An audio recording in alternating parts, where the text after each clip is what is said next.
Buenos días desde Historia de España Podcast, un análisis sobre el pasado para intentar comprender el presente. Puedes visitar nuestro blog www.spainhistoryteacher.com o bien enviarnos un correo electrónico a la dirección de oscar@spainhistoryteacher.com. Hoy nos centramos en la industrialización alemana. Sabemos que la industrialización alemana debe mucho a la influencia inglesa. Sabemos que los fabricantes alemanes importaron máquinas de Inglaterra y emplearon técnicos británicos para empezar su industrialización. Alemania de alguna forma recibió del exterior mano de obra cualificada y capitales que le ayudaron a iniciar su industrialización. A partir de 1815, el gobierno prusiano emprendió el desarrollo de la industria y el comercio. Consiguió dos préstamos en Londres en 1818 y 1822 con el fin de restablecer la situación de la hacienda pública. Motz, el ministro de Hacienda, vendió una parte de las tierras de la corona, reformó el sistema fiscal y fomentó la construcción de carreteras. Beuth, subsecretario de Estado para el Comercio y la Industria, desde 1815 hasta 1845, fue uno de los principales artífices de la industrialización de Prusia. Fundó el Instituto Técnico de Berlín y la Asociación para el Fomento de Conocimiento Técnico. Roder, secretario de Comercio Exterior desde 1820 hasta 1848, controlaba un número importante de empresas nacionalizadas en el sector de la industria textil, de la molinería, de la metalurgia y de la industria química. Reorganizó el Banco de Prusia mientras que otros funcionarios procuraban lanzar hacia adelante la economía del resto del país. El papel económico del Estado prusiano se extendió por toda Alemania, no solo participando activamente en la construcción de ferrocarriles a partir de 1840 a 1850, sino antes que nada con la fundación del Zollverein. En 1818, Prusia estableció un nuevo arancel aduanero, mucho más suave y más simple que el que se venía aplicando. Desde aquel momento, y a pesar de la competencia inglesa, un gran número de productos manufacturados no soportaban más que un gravamen del 10%. Prusia adoptaba de esta manera una posición favorable a un libre cambio relativo. Los restantes estados alemanes tenían perfecta conciencia de la necesidad de establecer una unión aduanera entre ellos, pero las complejas rivalidades y la oposición entre una Austria proteccionista y una Prusia librecambista paralizaban las iniciativas. El 18 de enero de 1828, Baviera y Württemberg decidieron realizar entre ellas una unión aduanera. El 14 de febrero de 1828 se firmaba un acuerdo con el mismo objeto entre Rusia y Hesse-Darmstadt. Fue entonces cuando los demás estados se asustaron y formaron la Unión Comercial de la Alemania Media, que no tenía más finalidad que la de oponerse al Zollverein y a la hegemonía prusiana. No adoptaron un arancel en común y fueron incapaces de ampliar su red de carreteras a pesar de haber manifestado esta intención. Motz se encargó de la construcción de las carreteras destinadas a enlazar las uniones aduaneras de Hesse-Darmstadt y de Baviera-Württemberg.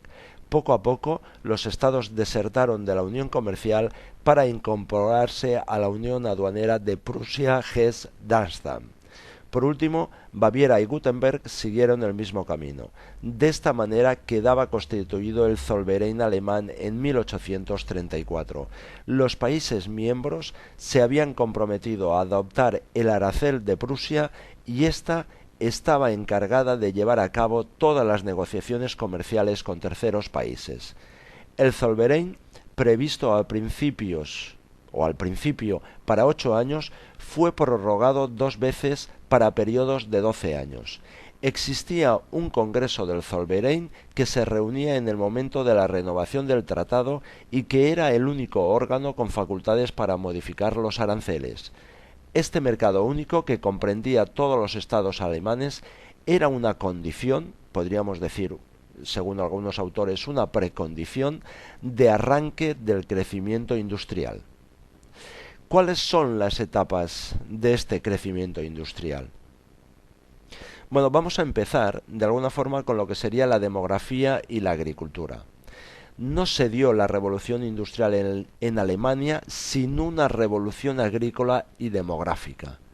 La población alemana pasó de 24.600.000 habitantes en 1800 a 36 millones en 1850 y a 56 en 1900. A las causas habituales de esta evolución hay que añadir en este caso las consecuencias del abandono del régimen feudal. La emancipación de los campesinos en los estados alemanes entre 1783 y 1850 fue favorable a los nacimientos, sobre todo en Alemania del Este, donde el régimen de servidumbre estaba muy extendido. Las leyes de emancipación fueron adoptadas en el estado de Baden en 1783, en Prusia en 1807, en Baviera en 1808, en Württemberg en 1819.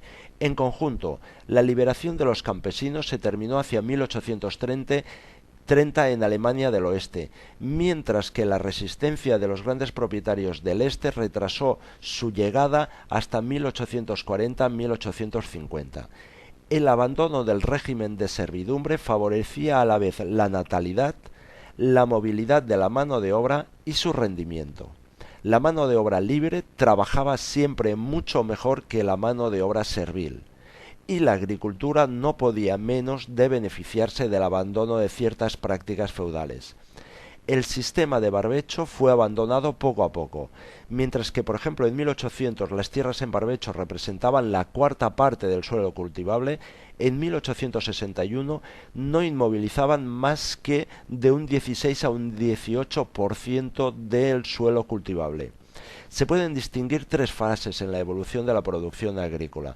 Durante la primera fase, que va de 1810 a 1815, a 1860 a 1865, la tasa de crecimiento medio anual fue del 1,9%. La ampliación de la superficie cultivada y el aumento de la productividad fueron las dos causas principales de esta tendencia. La segunda fase se extiende hasta 1890 y estuvo marcada por un estancamiento de la producción. La tasa de crecimiento cayó hasta el 0,7%. Y de 1890 a 1913 el aumento de la productividad permitió un crecimiento medio anual de la producción del 2%. El empleo cada vez mayor de abonos fue la principal causa de esta alza del rendimiento agrícola. Desde Fraga, España, te saluda Óscar Cruellas. Sé feliz. Puedes visitar nuestro blog www.spanishstoryteacher.com o bien puedes enviarnos un correo electrónico a la dirección de oscar@spanishstoryteacher.com.